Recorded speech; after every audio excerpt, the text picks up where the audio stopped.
just the way that he builds himself up to be Batman in this is a lot different. He doesn't get to travel the world, and it's a lot more grounded in a way. The villains are a lot darker. So, Nick, I know that you've been reading a lot of comic books this year, man. You had a lot of clips of comic books that you had up there. One of my favorite was the Absolute Martian Manhunter. That cover was really dope.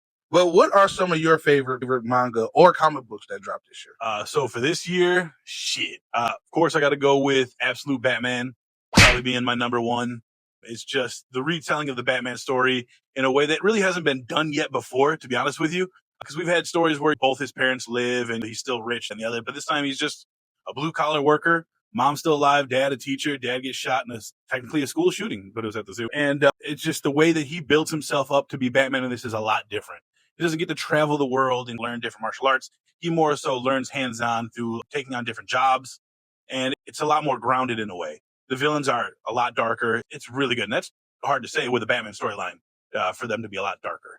So definitely Absolute Batman for sure. Aurorabachi manga, excellent. It's not like anything that you've really seen before, in my opinion. The main character is calm, collective. He's not a hothead who always just moves off emotions or something like that. His dad created magical blades. So in the universe, not everybody, but certain people have magical powers, and they end up going to war. So his dad creates magical blades that are wielded. There's about 7 of them, if I'm not mistaken, and they're wielded by certain people, and they end up helping them win the war. And then fast forward, his dad gets murdered, the blades get kidnapped, shit like that. So the sword bears, the only way to connect or disconnect the bond between the sword and the sword bear is to kill the sword bear.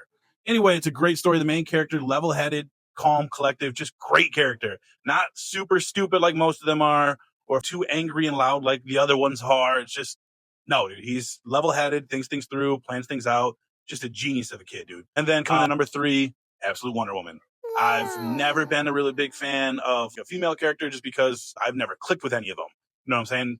That's not because I don't like female characters, but it's just I've never clicked with them. So to read Absolute Wonder Woman has just been fantastic. Her character is strong, but in a way that is through kindness. You know what I'm saying? She comes in there and she commands the room, but not in a dickish way. She commands the room in a way where you will listen to her because you respect her immediately. There's no way you don't. And it's just beautiful artwork, just amazing story. Again, the story is told differently. She's raised in hell by Circe. Circe is usually her main enemy.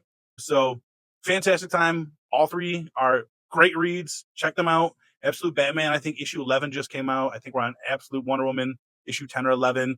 Aurorabachi's on, I think, chapter 88.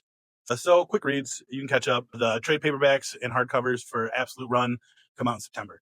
So definitely check them out. All right, thank you. Yes, sir.